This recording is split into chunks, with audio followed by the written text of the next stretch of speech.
Infinix has just announced the Zero 40, which is going to be a 5G-capable handset with the most advanced features and specifications available at this time. The Infinix Zero 40 boasts a powerful 5G capability, allowing for lightning-fast internet speeds and seamless connectivity.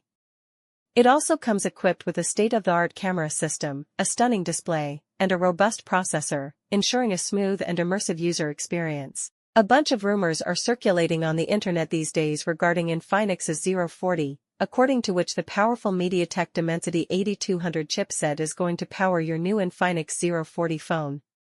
Following that, you will find a large 6.78-inch AMOLED curved edge display that will definitely be able to support the high resolution and refresh rate.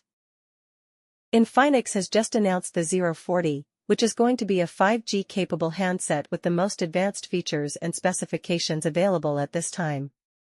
The Infinix Zero 40 boasts a powerful 5G capability, allowing for lightning-fast internet speeds and seamless connectivity. It also comes equipped with a state-of-the-art camera system, a stunning display, and a robust processor, ensuring a smooth and immersive user experience. A bunch of rumors are circulating on the internet these days regarding Infinix's Zero 40, according to which the powerful MediaTek Dimensity 8200 chipset is going to power your new Infinix Zero 40 phone. Following that, you will find a large 6.78-inch AMOLED curved edge display that will definitely